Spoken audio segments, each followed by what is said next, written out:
Hello people of YouTube, I'm John and I'm back again with another product spotlight. I recently received this locomotive from Atlas, so let's go over to the workbench and take a look at it.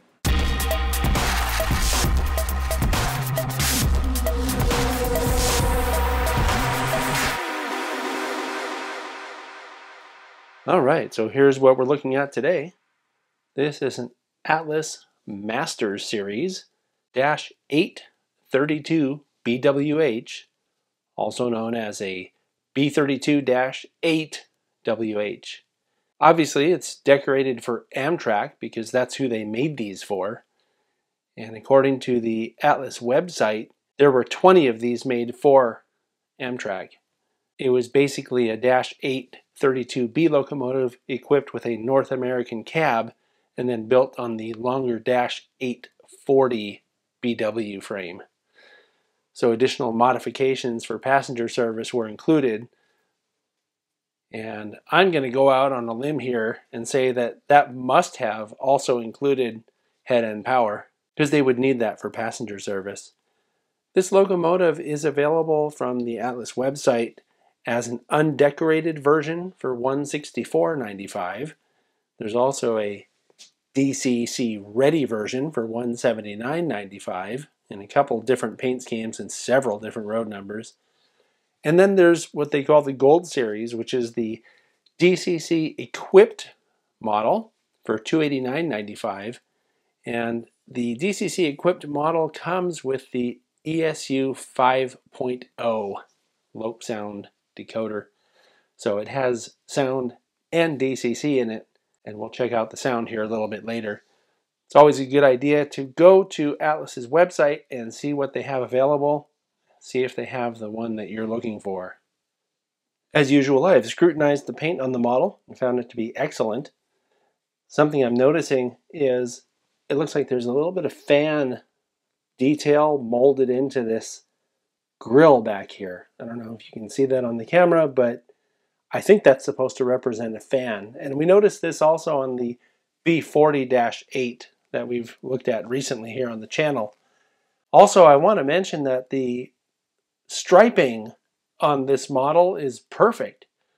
Like, there's nothing anywhere in these separation lines that, where you might say, oh, it looks fuzzy. No, it's very crisp. I'm also noticing that the grills on this model look better than most grills that I see on models similar to this. If you look down here, you can see that there's some red picking out details around the fuel tank, and I'm not sure what this is down here. I'm sure somebody out there can tell us what this is. My guess is it probably has something to do with the head-end power, just because this doesn't appear on the models that I know don't have head-end power. Something else I'm noticing is look at all this detail on this side, this underbody detail you can see from the side here. That's pretty cool. And then there's also a lot of extra detail in the trucks. So they've done a really good job with this model, including details that, I don't know, I'm not used to seeing that much detail in one of these models.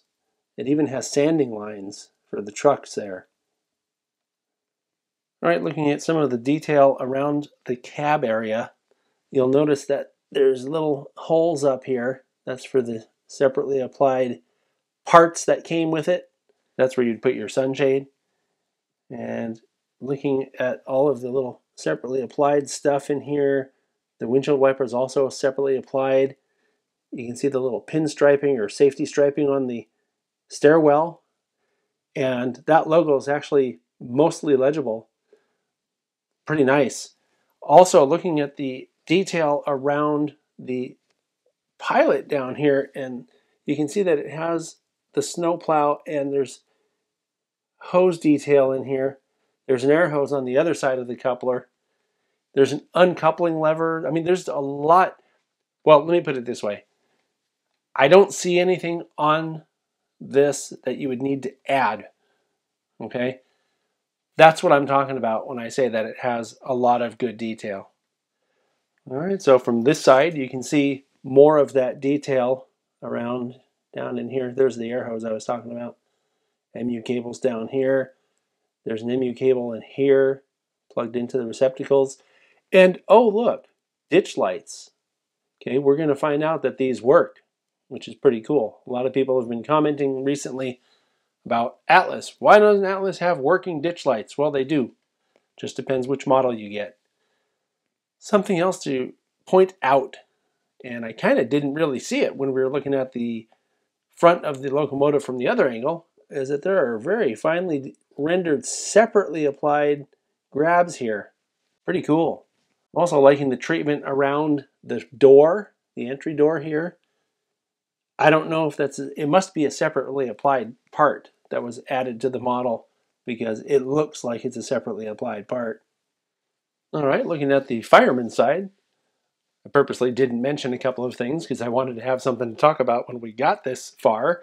You can see there's cab figures inside, and there's kind of a discussion about cab figures.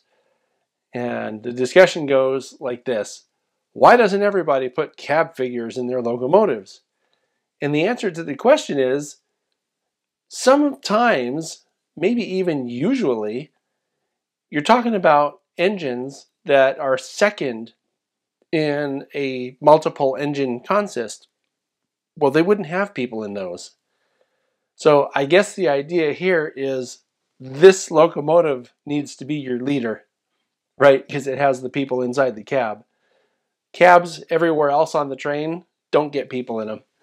Anyway, there's what looks like an AC unit here, which has a lot of great detail in it. There's an intake or an exhaust up on the top, and then there's this grill here with some, again, it just looks great. You can see that the cab looks like a separately applied part as well. And then all these little warning labels, those are all legible with magnification, which I think is really cool. And if you look all the way in the back there, you can see there's a separately applied brake wheel. Also on this side, you can see lots of great detail in the trucks and a lot of visible detail underneath that they applied at the factory. The rear of the model has similar detail to what we saw in the front. You can get a better view of the brake wheel from here, but you can also see there's the safety striping on the stepwell, and all the hoses are there in the rear. MU cables, MU hoses, there's an air hose on the other side. Lots of cool stuff going on back here, and you can see there's a separately applied grab here. And something else I'll point out, since it's visible in the pictures, and we'll look at this a little more carefully in a minute, is these separately applied grills up here. There's the air hose I was just mentioning, right here. And yeah, it looks really good. This chain, this is actually a plastic handrail, and the chain looks like a real chain, but that's plastic. I'm liking what I see here, Atlas. So looking at the top, you can see that all these little covers in the radiator area are separately applied pieces, which gives it a lot of very nice depth. There's a separately applied horn casting, 5 chimes, obviously. I'm not entirely sure which horn that is. If I had to guess, I'd say it's a Nathan K5 something. I know that our current Amtrak trains tend to use K5LA horns. Don't know what they were using back in the Pepsi can era. Then, of course, you have your separately applied little antenna detail up there. Looking good. All right, so I always mention that it's my favorite part to run the locomotive. Let's test this thing out and see how it does.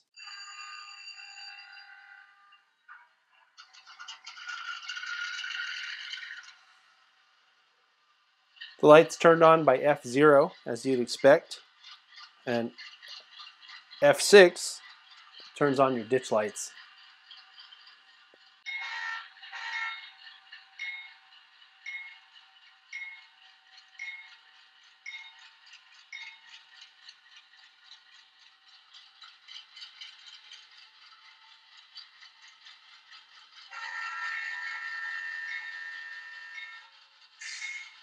I did that because I wanted to point out that the ditch lights flash. Very cool.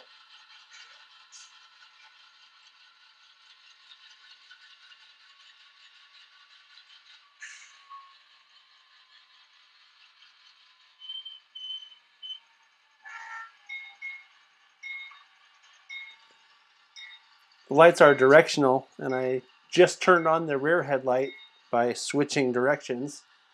It's also an LED, as are the ones in the front. Looks great.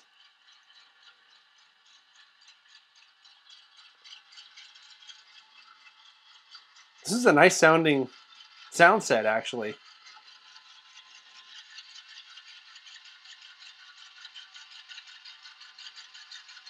Sounds just like the GEs I've heard in person.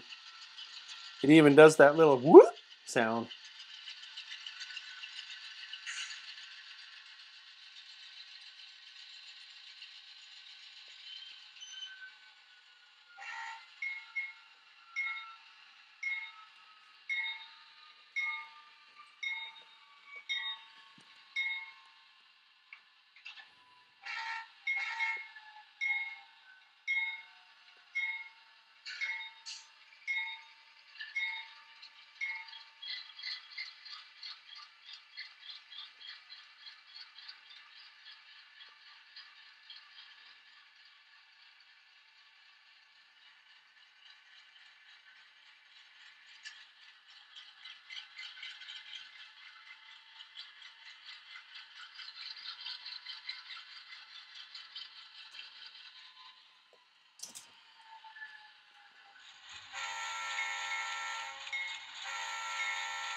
Okay, as is customary, we're going to take a look at the lights.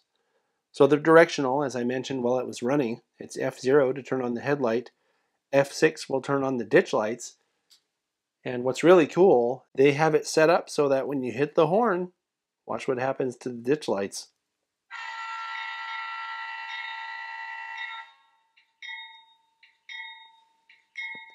That's right, they're alternating and flashing. Let's take a look at the rear light.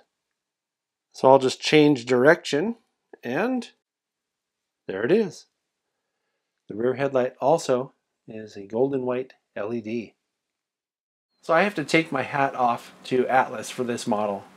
It looks great, it runs really well, it sounds great, and it has something that people have been complaining about on this channel for a while: working ditch lights. Okay, I've seen it a number of times over the past several years whenever I show a locomotive from Atlas, and people say that, oh, why don't they ever have ditch lights? It does.